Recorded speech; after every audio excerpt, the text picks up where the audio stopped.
하니라. 아멘. 우리나라도 일제에 강점기를 거쳤습니다. 우리가 원하지 않았는데도 불구하고 젊은 학생들이 펜 대신에 칼을 들어야 했었고요. 그리고 그런 아이들이 전쟁터로 끌려가는 것을 부모들이 막아설 수 없는 힘없는 나라의 서름을 겪어야 했었습니다.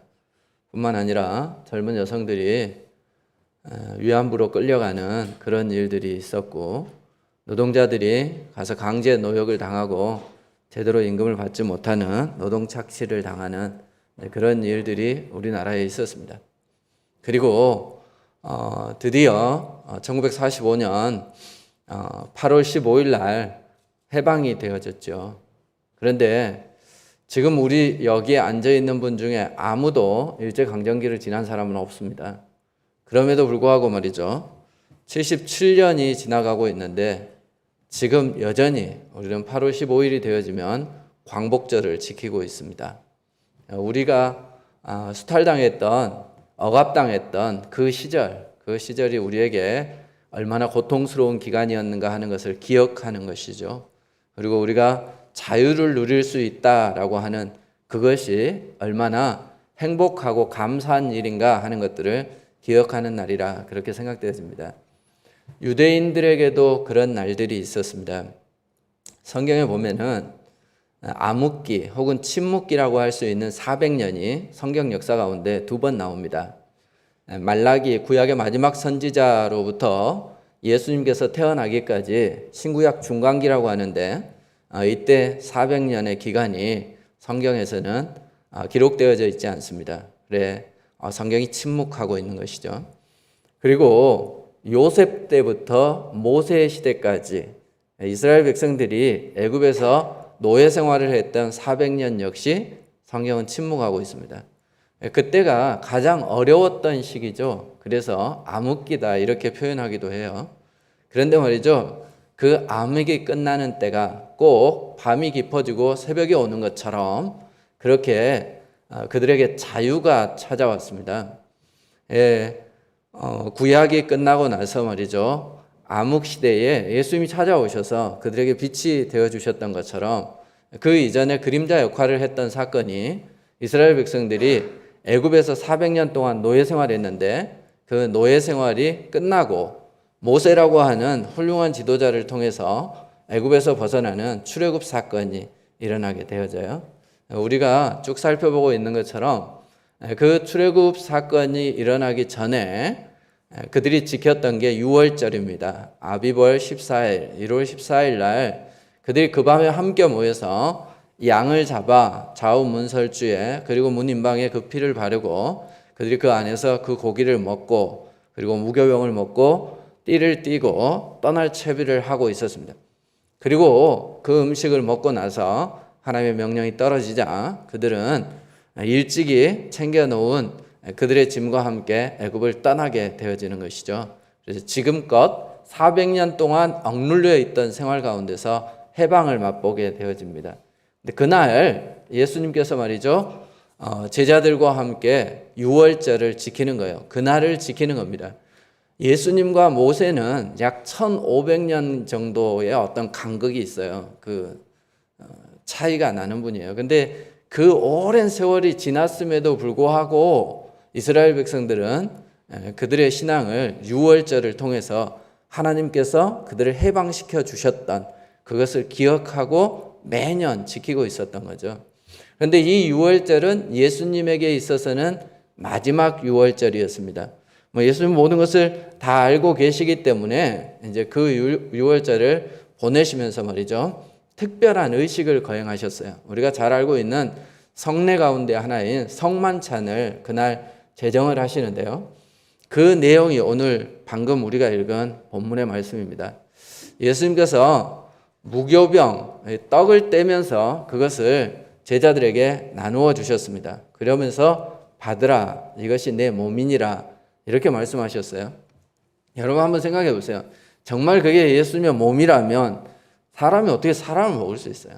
그러니까 이게 내 몸이다 하는 것은 예수님께서 자기의 살을 떼어주신 게 아니고 당신이 이제 조금 있으면 십자가에 달려 돌아가실 텐데 당신의 몸을 찢으셔서 우리에게 생명을 주시는, 그래서 이 내 몸이다 하는 이거는 빵인데요. 빵은 주식입니다. 사람이 빵을 먹지 않으면 목숨이 끊어질 수밖에 없습니다. 그래서 생명을 우리가 이어갈 수 있기 위해서는 빵이 필요하죠. 그래서 예수님께서는 당신을 이미 내가 생명의 떡이다, 생명의 빵이다 이렇게 말씀을 하셨어요. 요한복음 6장 48절부터 50절에 보면 내가 곧 생명의 떡이니라 너희 조상들은 광야에서 만나를 먹었어도 죽었거니와 이는 하늘에서 내려오는 떡이니 사람으로 하여금 먹고 죽지 아니하게 하는 것이니라 이렇게 말씀하셨어요. 그러니까 구약에서 말이죠, 특별한 떡이 있습니다. 늘 먹는 떡이 아니고 그 중에 하나가 뭐냐면 만나입니다. 이스라엘 백성들이 광야에서 40년 동안 이 광야를 행진하는 가운데 뭐 농사 지을 수 없고 그들이 소득이 없기 때문에 먹을 게 없었어요. 그때 하나님께서 그야말로 은혜의 양식이죠. 자기들이 일해서 혹은 자기들이 노력해서 얻은 것이 아니라 순전히 하나님의 은혜로 주신 것이 만나입니다. 그 만나를 그들은 40년 동안 하루도 거르지 않고 매일 그 만나를 먹을 수 있었습니다. 그래서 예수님께서 당신을 떡이라고 말씀하실 때 우리가 만나가 떠올라요. 그리고 예수님께서 이미 생전에 나는 생명의 떡이다 이렇게 말씀하셨는데 그 말씀을 하시면서 만나 먹은 너희 조상들은 죽었다. 하지만 내가 주는 생명의 떡인 나를 먹는 사람은 죽지 않을 거다 이렇게 말씀해 주시는 겁니다. 그러니까 그 만나가 은혜의 떡인 것처럼 예수님도 역시 우리에게 은혜의 떡인 겁니다. 우리가 구원을 우리의 노력이나 힘으로 얻어진 것이 아니라 전적으로 예수 그리스도의 은혜로 얻게 되어졌다 하는 것을 예수님은 그 마지막 성만찬을 6월절 만찬을 나누면서 우리에게 가르쳐 주시는 것이죠. 또 하나의 떡이 있습니다. 그 떡이 진설병입니다. 진설병은 레헴 하파님이라고 합니다. 레헴은 베들레헴 할 때 레헴이에요. 베들레헴 할 때 레헴이 무슨 말인지 아세요? 떡이라는 뜻이에요. 그래서 베들레헴은 떡집이라는 뜻인데 파님은 얼굴이에요. 그러니까 그 얼굴 앞에 있는 떡, 뭐 이런 뜻이 되겠죠. 이게 진설병입니다. 그럼 그 얼굴은 누구의 얼굴 말하겠습니까? 하나님의 얼굴입니다. 하나님 얼굴 앞에 있는, 하나님 앞에 있는 떡입니다. 거기에 양쪽으로 6개의 떡덩이가 이렇게 세워져 있어요. 항상 성소 안에는 떡상 위에 그게 올려져 있습니다. 그건 이스라엘 12지파를 말해요. 그게 하나님 앞에 있어요. 뭘 의미하는 거겠습니까? 떡은 생명을 의미한다면 하나님 앞에 있다라고 하는 것은 하나님께서 항상 너희들의 생명을 지켜보고 계신다. 하나님이 항상 너희들의 생명을 보존하고 있다 하는 것이에요. 떡상이 번제단하고 비슷합니다. 사이즈는 좀 다른데 어떤 면에서 비슷하냐 하면 뭐 사각으로 되어 있고 그리고 이 사각 모서리에 뿔이 있습니다. 번제단에도 뿔이 있어요. 구원을 상징하는 거죠. 그래, 하나님께서 너희들을 구원하는, 하나님이 너희들 앞에서 항상 너희들에게 생명을 보존해 주는 그런 의미에서 그들이 항상 그 떡을 그 성소 안에다가 이렇게 교체하면서 진설해 놓았던 것이죠. 그리고 또 하나의 특별한 떡이 있습니다. 그게 오늘 우리가 살펴본 무교병입니다. 누룩이 들어가지 않는 빵이죠. 그 떡을 그들이 이제 먹었는데 이건 이제 6월절에 먹습니다. 뭐 다른 때도 먹을 수도 있겠죠. 근데 6월절에 먹는 이 무교병은 특별한 의미가 있습니다. 그래, 이스라엘 백성들이 말이죠, 하나님께서 그들을 구원해 주시기 위해서, 그리고 그 구원이 급하게 이루어지는 것을 빨리 속히 이루어지는 것을 그들에게 보여주기 위해서 누룩이 발효될 그 기간도 허락하지 않으신 거죠. 아무것도 들어가지 않는, 그래, 누룩이 들어가지 않는 그 빵, 이제 그 빵을 이스라엘 백성들이 먹어요. 그래, 그것을 먹으면서 자녀들이 묻는 겁니다. 아버지가 이제 6월절이 되면 빵을 떼서 나눠줍니다, 가족들에게. 그러면 아이들이 묻는 거죠. 아버지, 이 빵의 의미가 무엇입니까? 이게 참 말이죠. 이스라엘 백성들은 이런 부분에 있어 참 잘한다 이런 생각이 들어요. 어떤 거냐 하면 성경에도 보면 에베네셀 이런 거 나오죠. 돌멩이 하나 세워놨습니다. 근데 그 돌멩이가 뭘 의미하는 거예요? 사람들이 지나가면서 물을 거 아니에요. 이 돌멩이 뭐예요? 그러면 하나님께서 우리가 죽을 위기 가운데 있었는데 여기까지 도와주셔서 우리가 승리하게 되어졌다. 그래 이게 도움의 돌이다 하고 설명해 주는 거예요. 이스라엘 백성들이 말이죠. 애굽에서 나와가지고 홍해를 건너요. 그러니까 어때요? 건너면서 홍해에서 돌을 취해서 그리고 그걸로 탑을 쌓아요. 그리고는 얘기하는 거죠. 하나님께서 마른 땅으로 홍해를 가르셔서 마른 땅으로 우리를 건너게 해주셨다. 이런 어떤 상징적인 것을 그 사람들은 잘 보존하고 말이죠. 그런 어떤 그 시청각 교육을 잘 하는 것 같아요. 교회 안에서 이런 어떤 예전들이 필요하다. 사실 남아있는 게 그렇게 많지 않습니다. 그 중에 우리에게 구체적으로 남아있는 게 사실은 성만찬이에요. 그래 예수님께서 이것을 제정하시는 거죠. 6월절 떡을 그들이 먹으면서 이게 무슨 의미예요? 라고 그 자녀들이 물으면 부모들이 우리가 400년 동안 노예로 있었어. 우리의 힘으로는 도저히 나올 수 없는 상황이었어. 근데 하나님의 전적인 은혜로 우리가 죽지 않고 거기에서 나와서 이 나라를 세우게 된 거야. 하고 그 하나님의 은혜와 구원에 대해서 가르치는 거죠. 근데 그 떡을 예수님께서 나눠주시는 겁니다. 근데 오늘 본문에 보면 찢어. 원래 이제 그렇게 행하기도 했습니다만 그것은 예수님께서 당신의 살을 찢어 우리를 구원하실 그 모습을 말이죠. 그대로 보여주는 것이다. 그렇게 볼 수 있습니다. 예수님은 스스로 우리에게 생명을 주기 위해서 떡이 되어 주신 거예요. 우리가 그분을 믿을 때 우리를 대신해서 당신의 살을 찢은 그것을 믿는 것, 그것이 우리가 영적으로 예수님을 먹는 것이죠. 그렇게 되어질 때 우리가 구원에 이르게 되어집니다. 이스라엘 백성들이 애굽에서 나와 해방되어진 것처럼 우리가 죄에서 벗어나 구원에 이르게 되어지는 거죠.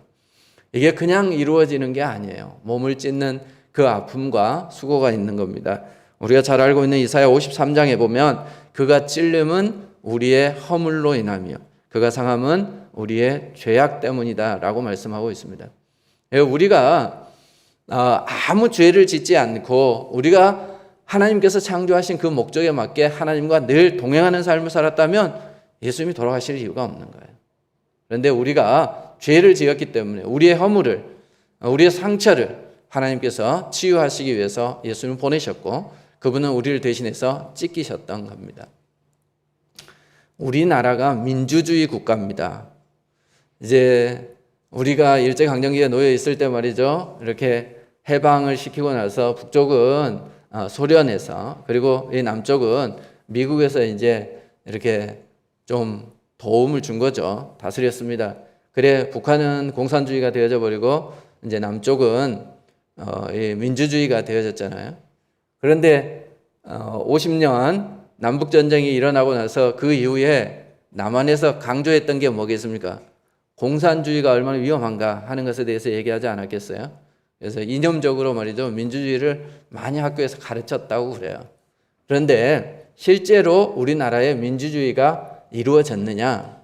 그렇지 않았잖아요. 이승만이 초대 대통령이 되어졌는데 독재를 하려고 말이죠. 여러 번 연임을 했습니다. 그리고 우리가 잘 알고 있는 마산에 가면 3.15 광장이라고 있습니다. 혹시 가보셨는지 모르겠어요. 아무것도 아니에요. 그냥 광장이에요. 근데 거기 광장 이름이 3.15 광장이에요. 왜 3.15 광장인지 아세요?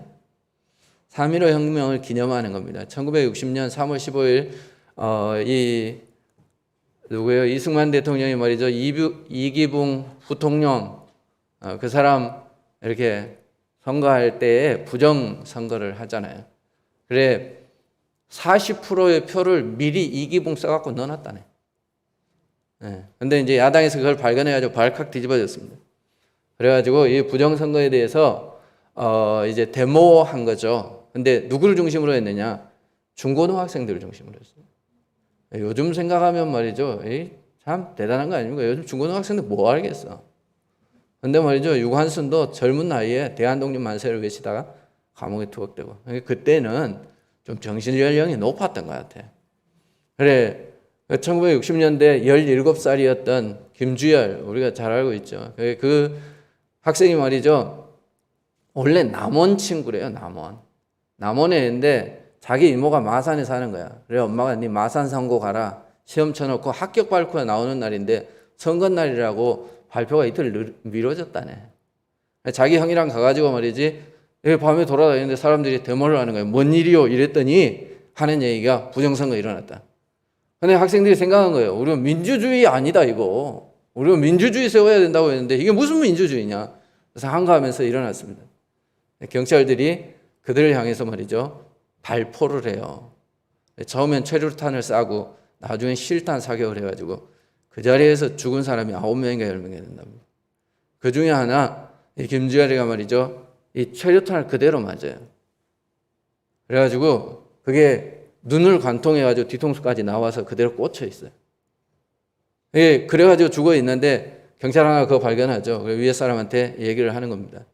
그 사람이 이거 숨기려고 어떻게 했느냐. 그 밤에 말이죠. 몰래 차에 태워가지고 와가지고 그 학생 몸에다 돌멩이 묶어가지고 마산 앞바다에다 버려버렸어요. 근데 나중에 그게 떠올랐어요. 신문기자 하나가 말이죠. 그걸 사진을 찍어가지고 그 보도를 했어요. 위험을 무릅쓰고 한 거죠. 그래서 일어난 게 4.19 혁명입니다. 그리고 4월 28일 날 이승만 대통령이 하야하죠. 여러분 우리나라의 민주주의가 그냥 이루어진 거 아니에요. 우리가 뭐 광주에 살고 있기 때문에 5.18에 대해서는 말하지 않아도 너무 잘 알고 있지 않습니까? 여러 분야에서 뭐 노동계가 민주주의가 정착하기 위해서 희생한 일들을 뭐 우리는 너무 잘 알고 있습니다. 많은 사람들의 희생이 있어서 우리나라가 이만큼 민주화가 자리 잡게 되어진 거죠. 그런데 죄인들이 구원받기 위해서 온 세상이 죄로 인하여 죽을 수밖에 없는데 그들을 살려내는 일을 하는 것, 그게 그냥 이루어질 수 있겠습니까? 예수님의 살이 찢기는 그 아픔, 하나님이신 그분이 말이죠. 인간의 몸을 입고 이 땅에 오셔서 죽으신 그 희생이 없이는 가능하지 않은 일이었던 거죠. 그것을 기억하라는 겁니다. 그래서 예수님께서 너희들이 모일 때마다 성찬을 나누라. 너희들을 위해서 찢긴 내 살을 기억해라. 그래서 마지막 유월절을 보내는 예수님께서 자기 이 무교병을 주면서 이것은 내 몸이다. 이렇게 말씀하셨던 거예요. 그리고 유월절의 대표적인 음식 중에 하나였던 게 이제 구운 양고기였어요. 근데 예수님께서는 양고기를 주신 게 아니라 같이 마시는 포도주를 주셨습니다. 양을 잡으면 피를 흘려요. 근데 이 포도주와 피를 하나님께서 예수님께서 매칭시키신 거죠. 그래서 그 음료를 주시면서 뭐라고 얘기해요? 이것은 많은 사람을 흘리는 나의 피, 곧 언약의 피니라 이렇게 말씀을 하십니다. 그냥 피면 피지 무슨 언약의 피냐, 무슨 언약이냐, 이제 우리가 이런 생각이 들어요. 출애굽기 24장에 보면은 그 유명한 시내산 언약이 나옵니다. 하나님께서 말이죠. 그 백성들을 이끌어내서 이제 시내산에 이르게 되어졌을 때 하나님께서 약속을 하시는 거예요. 얼마 전에 우리 고신에서는 이 겨울 방학이 되고 여름 방학이 되어지면 목회자들 재교육 차원에서 목회 신학원을 합니다. 근데 그거 이번에 이제 강사가 총신대 교수였는데 그분이 이제 출애굽기 강의를 이번에 했어요. 근데 그분이 그 출애굽기를 강의하면서 하나님과 우리의 관계를 결혼의 관계로 그렇게 이야기를 하더라고요. 그러면서 이 시내산 언약에 대해서 말씀하실 때는 이거는 결혼 서약과 같다 이렇게 얘기를 하대요. 이 언약이라고 하는 것은 단순히 약속하는 것하고는 달라요. 우리 내일 보자, 밥 먹자, 이건 약속입니다. 근데 언약이라고 하는 이 말씀은 계약을 말해요. 구속력이 있는 것이죠. 법적 효력이 있는, 그게 이제 언약입니다. 그래, 이 언약을 하는데 시내산에서 언약을 해요. 어떤 언약이었느냐? 내가 너희들의 하나님이다. 너희들은 내 백성이다. 이게 언약의 핵심 내용입니다. 근데 그것을 하실 때 소를 잡으라 그래요. 소를 잡아가지고 말이죠. 그 소로 하나님께 번제와 화목제를 드립니다. 그리고 나서 그 소를 잡으면서 나온 그 피를 백성들 앞에 뿌리면서 모세가 이 언약을 합니다. 하나님이 너희의 하나님이고 그리고 너희는 하나님의 백성, 내 백성이다. 이 말씀을 전하는 거죠. 이게 언약의 피입니다. 그때 뿌려졌던 피. 그러니까 어떤 내용이에요? 너희가 내 백성이 된다라고 하는 그 내용인 것이죠. 예수님께서 그것을 다시 상기시키시는 거예요. 그래서 이 포도주를 주면서 이게 언약의 피다 이렇게 말씀해요. 그럼 어떤 언약이겠어요? 예수님께서 우리의 죄를 대신해서 십자가에 달려 돌아가시고 우리에게 하나님의 백성이 자격이 되게 해주는 그 언약입니다. 그런 의미에서 이 언약은 사실은 새 언약이에요. 스가랴 9장 11절에도 보면 또 너로 말할진대 내 언약의 피로 말미암아 12절 뒤에 보면 이렇게 되어 있습니다. 소망을 품은 자들아 너희는 요새로 돌아올지니라. 그러니까 스가랴는 이스라엘 그 백성들이 말이죠 멸망하고 난 이제 그 이후에 그들에게 예언한 선지자이잖아요. 그래 그들에게 준 메시지입니다. 뭐냐? 요새로 돌아오게 될 것이다. 그때 내 언약의 피로 말미암아 이렇게 말씀해요. 구원에 대해서 말씀하시는 거예요. 예레미야 31장 31절부터 33절 우리 한번 찾아보겠습니다. 구약성경 예레미야 31장 31절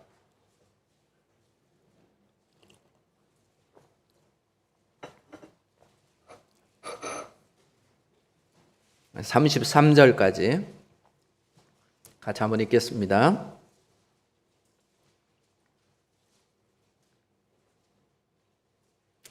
여호와의 말씀이니라. 같이 읽습니다. 보라 날이 이르리니 내가 이스라엘 집과 유다 집에 새 언약을 맺으리라. 이 언약은 내가 그들의 조상들의 손을 잡고 애굽 땅에서 인도하여 내던 날에 맺은 것과 같이 아니할 것은 내가 그들의 남편이 되었어도 그들이 내 언약을 깨뜨렸음이라. 여호와의 말씀이니라. 그러나 그날 후에 내가 이스라엘 집과 맺을 언약은 이러하니 곧 내가 나의 법을 그들의 속에 두며 그들의 마음에 기록하여 나는 그들의 하나님이 되고 그들은 내 백성이 될 것이라. 여호와의 말씀이니라. 아멘. 여호와께서 말씀하십니다. 날이 이를 건데 그때 내가 이스라엘과 새로운 언약을 맺을 거다 이렇게 말씀해요. 근데 이 언약은 예전에 시내산 언약과 다르다 이렇게 말씀해요. 그 언약은 여기에서는 남편과 아내의 언약으로 말해요. 결혼서약인 거죠. 그렇게 했는데 아내된 백성들이 그 언약을 깨뜨리고 우상을 숭배했습니다. 바람 피운 겁니다. 그러나 지금 맺을 언약은 어떤 언약이냐?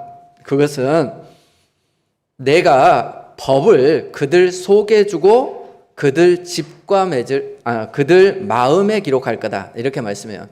그러니까 사람의 마음 속에 있는 언약, 마음 속에 새기는 언약, 믿음으로 이루어지는 언약인 것이죠. 그러니까 이 종이에 기록되어진 언약, 그게 아니고 우리의 마음판에 하나님께서 새겨주실 새 언약입니다. 그것이 어떤 내용이에요? 나는 그들의 하나님이 되고 그들은 내 백성이 될 것이다. 언약의 사실은 갱신이에요. 근데 이것을 새 언약이다 이렇게 말씀하고 있습니다. 예수 그리스도의 피로 말미암아 이런 새 언약이 이루어질 것임에 대해서 말씀하고 있습니다. 우리가 이제 이 말씀을 보면 가끔씩 어떤 사람들은 율법은 불완전하고 복음은 완전하다 이렇게 표현하는데 성경은 한 번도 율법이 불완전하다 이렇게 말씀하신 곳이 없습니다. 시편 19편 7절에 보면 여호와의 율법은 완전하여 영혼을 소성시키시며 여호와의 율법은 완전해요. 그리고 영혼을 살리시는 겁니다. 그런데 왜 율법으로 구원받을 수 없었습니까? 율법이 완전하지 않아서가 아니라 율법을 지킬 수 있는 사람이 없어서입니다. 그 완전한 율법을 사람은 자기의 힘으로 결코 지킬 수 없었던 것이죠. 그래서 예수님께서 이 땅에 오셨고 그리고 믿음으로 구원받을 수 있는 복음의 길을 열어주신 것입니다. 이게 새 언약입니다. 그래서 예수님께서 마지막 날 6월 만찬을 보내시면서 그 포도주를 건네주며 우리에게 말씀하신 내 피다 한 것은 정말 예수님의 피를 주신 게 아니고 말이죠. 그 피가 곧 언약의 피인 것에 대해서 말씀하고 계시는 것입니다. 그러므로 우리가 성찬식을 대하면서 떡을 먹고 피를 마시게 되어질 때 우리는 생명을 얻게 되어지고 새로운 언약에 참여하게 되어지는 것이죠. 그게 어떻게 가능할 수 있었느냐? 잠시 후에 있을 예수님의 십자가의 죽음, 그것으로 가능하게 되어진 것입니다. 자, 이 말씀을 하시고 나서 25절에 보면 이렇게 말씀하세요. 진실로 너희에게 이르노니 내가 포도나무에서 난 것을 하나님 나라에서 새 것으로 마시는 날까지 다시 마시지 아니하리라 하시니라. 저는 이 말씀을 읽으면서 뭐하러 예수님이 이런 말씀을 하셨을까 이런 생각이 들었어요. 이 말씀 그냥 뭐 우리가 흔히 성찬식을 할 때에는 이렇게 내 살이다 내 피다 이런 말씀들 들어서 그러겠거니 이렇게 생각을 했는데, 그런데 뭐 다시 내가 포도나무에서 나는 것을 먹지 않겠다. 그리고 또 하늘나라에서 말이죠, 마지막 날에 하나님의 나라에서 새 것으로 마시는 날, 이런 표현들을 뭐하러 하셨을까 이런 생각이 들었는데, 이거는 말이죠, 어쩌면 그 제자들에게 굉장히 필요한 말씀입니다.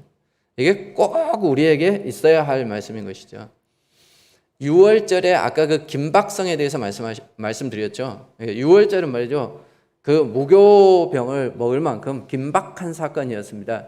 그런데 그 긴박한 날이 끝나고 나서 그들에게 허락되어진 건 뭐예요? 구원이었습니다. 해방이었습니다. 자유와 해방이 그들에게 주어졌는데, 그럼 6월절이 끝나고 나서 예수님께서 이 마지막 6월절을 보내시고 나서 내 살이다 내 피다 이 6월절이 끝나고 나서 있을 일은 뭘까요? 해방과 자유가 아니라 예수님의 박해와 죽음입니다. 그러니까 그 6월절, 첫 6월절에는 어린 양이 죽음으로 말미암아 그 백성들에게는 해방이 주어졌습니다. 그런데 이 마지막 6월절에는 말이죠, 예수 그리스도께서 친히 그 어린 양 역할을 하는 거예요. 예수님의 입장에서 보면 해방의 날도 자유의 날도 아닙니다.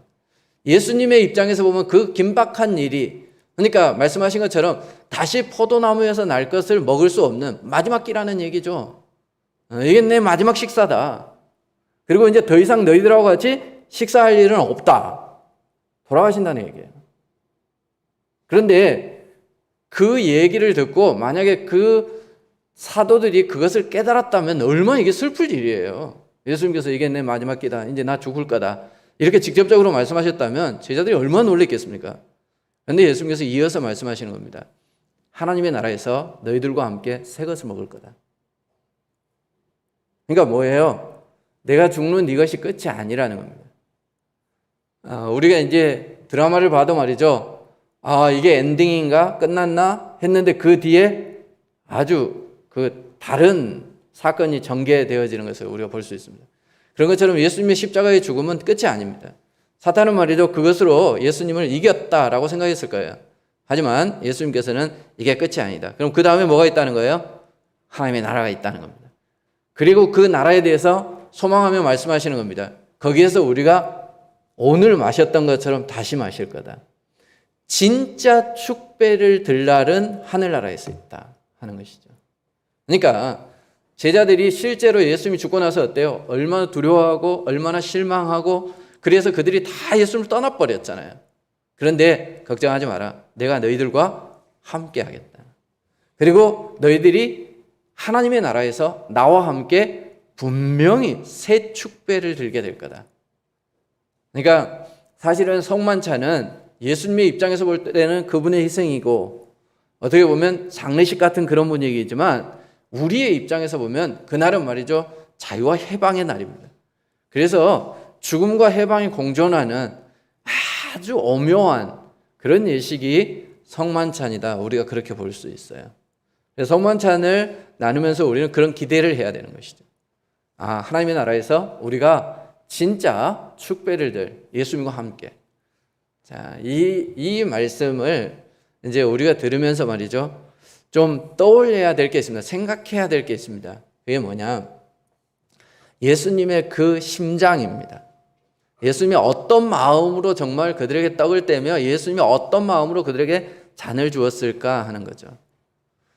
사람을 하나님께서 창조하시는데요, 어떤 피조물도 그분의 형상을 담아두지 않았어요. 인간에게만 하나님의 형상을 담아두셨어요. 왜요? 인간만 하나님과 이렇게 교통할 수 있겠다. 인간과 같이 살고 싶었어. 그래서 하나님이 동산에 거니시다라고 할 때 그 거니시다는 습관적으로 반복적으로 늘 그렇게 거니셨다는 얘기예요. 그러니까 에덴 동산 만들어 놓고 거기에다가 말이죠. 아담과 이브 만들어 놓고 하나님 거기에서 늘 그들과 함께 동행하시는 삶을 사셨어요. 그들과 관계가 있었단 말이에요. 그런데 그들이 죄를 지어요. 죄를 짓는데 그 죄는 어떤 거냐? 하나님께서 세상을 창조하실 때 말이죠. 선을 하나 만들어 놓으셨어요. 그 선이 뭐냐? 선악과예요. 그러니까 너희들이 이 땅의 주인 노릇해도 괜찮다. 너희들이 내가 너희에게 준 그 모든 것 이름 지어 너 거야. 그리고 말이지 그거 너희들이 다스리고 정복해 너 거야. 그런데 뭐는 하지 말라고 그래요? 선악과 먹지 마. 이거는 선 하나 만들어 놓으신 거야. 그게 뭐냐? 그런데 너 만든 건 나야. 이거 이제 하나님께서 말씀하신 거예요. 그런데 자꾸 사람들은 그 선을 넘으려고 해요. 사탄의 유혹에 빠져서 말이죠. 아담과 하와는 어떻게 해요? 우리가 저것을 따먹는 날에는 하나님과 같이 지혜롭게 되고 하나님과 같이 될 거라고 생각해서 그들은 그것을 따먹습니다. 하나님께서 말이죠. 그들의 죄악 때문에 내어 쫓으시고요. 그들의 죄악 때문에 노아 홍수를 통해서 세상을 다 심판하는데도 불구하고 그들은 어때요? 하나님과 같이 높아지려고 또 바벨탑을 쌓습니다. 그들은 자꾸 하나님 앞에 하나님만큼 높아지려고 말이죠. 선을 넘으려고 해요. 그리고 그들이 말이죠. 하나님께서 다 이제 모든 민족들 가운데 다 버리시고 이스라엘 민족만 하나님께서 아브라함에게 약속한 그 민족만 딱 건지셔요. 그래서 그 민족과 더불어서 살면서 나는 너희의 하나님이 되고 그런데 그들은 말이죠. 그들 스스로 하나님이 우리의 왕이 되는 것은 우리가 불편해서 안 되겠어요. 보이는 왕이 필요해요. 그래서 그들은 또 선을 넘어 그래서 인간 왕을 요구해요. 끊임없이 사람들은 그 선을 넘으려고 합니다. 그리고 죄에 빠져버리는 거죠. 그래요. 우리가 그 선을 넘으려고 할 때마다 하나님께서는 징계하십니다. 그때마다 우리가 느끼는 게 뭐예요? 우리는 하나님이 될 수 없구나. 하나님과 같아질 수 없구나. 하는 것을 느껴야 되는데 이 바보 같은 인간들이 계속 그 선을 넘으려고 하는 거예요. 그런 우리들을 향해서 하나님께서 말이죠. 선을 넘어오셨습니다. 여러분 하나님이 인간이 될 수 있어요? 하나님이 피조물이 될 수 있어요? 그럴 수 없어요. 그런데 말이죠. 하나님이신 그분은 선을 넘어 인간의 몸을 입고 이 땅에 오셨습니다. 그리고 말이죠. 하나님이 못하시는 게 있어요. 그게 뭘까요? 하나님이 뭘 못하실 것 같습니까? 하나님 죄를 짓지 않습니다. 또 하나님이 못하시는 게 뭐가 있을까요? 죽을 수 없는 분이에요. 하나님은 어떻게 죽을 수 있어요? 그런데 예수님이 그 선을 넘으시는 겁니다. 당신이 죽을 수 없기 때문에 인간의 몸을 빌리는 거예요. 그래서 인간의 몸을 입고 그분이 죽습니다. 이유가 뭐예요? 피 흘림이 없이는 죄사함이 없기 때문에. 죽지 않고는 다시 살려낼 수 없기 때문에. 사람은 말이죠. 선을 넘는 이유가 뭐냐면 끊임없이 하나님에 대한 도전입니다. 그런데 하나님이신 그분이 선을 넘으신 이유는 뭐냐 하면 우리를 구원하시기 위하십니다. 그런데 그 예수님께서 말이죠. 우리에게 살과 피를 주시면서 뭐라고 말씀하세요? 잠시 후에 너희들과 같이 더 이상 먹을 수 없는 죽음의 상태가 내게 찾아올 것이다. 그런데 말이지 하나님의 나라에서 너희와 함께. 어떻게 이런 말을 하실 수 있겠습니까? 그게 뭘 의미한다 하는 것을 안다면 정말 그리스도의 심장은 뭐가 있는지 보고 싶다 이런 생각이 들어요. 여러분 조금 있다가 15장에 보면 예수님께서 팔립니다. 그리고 신문을 당합니다. 그때 베드로가 말이죠. 대제사장의 뜰에서 멀찍이 바라보고 있습니다. 한 계집종이 찾아옵니다. 그리고는 뭐라 그래요? 너도 저 사람과 함께 있었다라고 얘기해요. 그런데 말이죠. 베드로가 뭐라 그래요? 네가 무슨 말 하는지 모르겠다. 이러면서 부인을 하는 거예요. 예수님은 그들과 함께하기 위해서, 죄인들과 함께하기 위해서 선을 넘어 죄인들처럼 죽기 위해서 그 길을 걸어가고 있는데, 그런데 말이죠. 제자들은 그들과 함께 하려는 그 예수님을 계속해서 뿌리치고 멀어지려고 하는 거죠. 하나님께서는 우리를 구원하시기 위해서 예수님을 이 땅에 보내셨는데도 불구하고 우리는 여전히 하나님과 멀어지는 죄의 길을 걸어가고 있는 거예요. 그런데 말이죠, 그 제자들에게 예수님께서는 자신의 살과 자신의 피를 나누신 거예요. 조금 있으면 자기의 제자 중에 하나가 자기를 배신하고 팔 겁니다. 그리고 예수님이 잡혀 있을 때 그들은 자신들의 목숨을 연명하기 위해서 다 예수님을 피해 도망해버리고 흩어져 버립니다. 함께하는 자가 한 명도 없습니다. 그런데 예수님께서는 말이죠, 내가 죽을 거다. 하지만 죽는 이유가 뭔지 아니? 너희들과 함께하기 위해서. 그 함께해서 뭘 하겠다는 겁니까? 새 언약, 축배를 들겠다는 겁니다. 너희들이 내 백성이 되어주고 내가 너희의 하나님이 되어줘서. 그럼 우리가 축배의 잔치, 그 잔을 다시 들게 될 거다. 그래서 25절에 이 말씀을 하신 거예요. 만약 이 말씀이 없었다면 제자들이 어쩌면 소망을 품기가 좀 어려웠을 수 있어요. 그런데 예수님은 확실하게 도장 찍어주는 거죠. 나 죽는 것으로 끝나는 거 아니야. 너희들과 앞으로 하나님의 나라에서 영원히 함께 할 거야. 이렇게 말씀합니다. 여러분, 예수님의 그 심장은 어떤 심장이냐? 상대가 나를 어떻게 대우하느냐? 내 사랑에 어떻게 반응하느냐? 그것에 따라서 똑같이 반응하는 그런 거 아니에요. 상대의 반응과 상관없이, 심지어 내가 그를 사랑하는데 그가 나를 배신한다 할지라도 품겠다. 한 번도 말이죠, 사람들은 선을 넘어 예수님과 사랑을 나누겠다라는 이런 마음이 아니라 선을 넘어 예수님보다 높아지겠다라는 마음을 가지고 다가갔습니다. 그런데도 불구하고 예수님은 섬을 넘어오셔서 당신이 스스로 낮아지고 할 수 없는 죽음의 길도 걸어가시면서까지 우리를 구원해 주신 것이죠. 그 그리스도의 심장. 여러분은 그 그리스도의 심장을 가지고 싶지 않습니까? 바울은 빌립보서 1장에 보면 내가 그리스도의 심장으로 너희를 얼마나 사랑하는지. 바울이 위대한 사람입니다. 바울이 그 그리스도의 심장을 몰랐겠습니까? 바울도 끊임없이 어때요? 박해당해요. 그들의 구원을 위해서 말이죠, 자기 나라가 아닌 그곳까지 가서 여러 자연의 위협, 사람들의 위협을 받으면서 불구하고 그는 끊임없이 그들에게 다가가고 그들에게 복음을 전가합니다. 그리스도의 심장이죠. 우리가 그리스도의 심장으로 다가가야 할 존재들이 누구일까요? 우리가 이제 바울의 뒤를 이어서 그리스도의 심장을 가지고 누군가에게 다가가야 되지 않겠습니까? 명절입니다. 우리 가장 가까운 우리 가족들, 친척들에게 그리스도의 심장으로 사랑할 수 있어야 합니다. 그리스도의 심장으로 구원을 나누어 줄 수 있어야 합니다. 우리가 함께하는 성도들, 우리가 그리스도 안에서 한 형제된 우리들이 말이죠, 그리스도의 심장으로 서로를 대한다면 교회가 얼마나 아름답게 되어지겠습니까?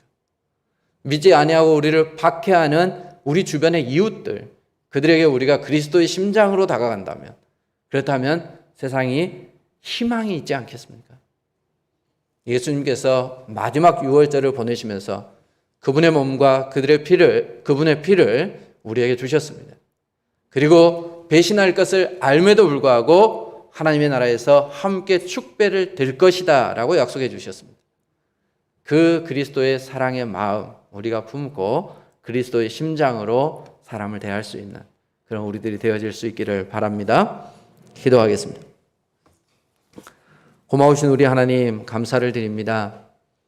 오늘 예수 그리스도의 사랑을, 예수 그리스도의 마음을 우리가 볼 수 있는 시간을 허락하여 주시니 감사를 드립니다. 누가 우리를 대신해서, 누가 죄인을 대신해서 자신의 몸과 자신의 피를 흘릴 수 있겠습니까? 아버지께서 우리에게 베풀어 주신 그 사랑 우리가 기억할 수 있도록 도와주옵소서. 나만 받아 누리는 것이 아니라 이제 그리스도의 심장으로 사랑할 수 있는 저희들 되게 하여 주옵소서. 예수님 이름으로 기도하옵나이다. 아멘.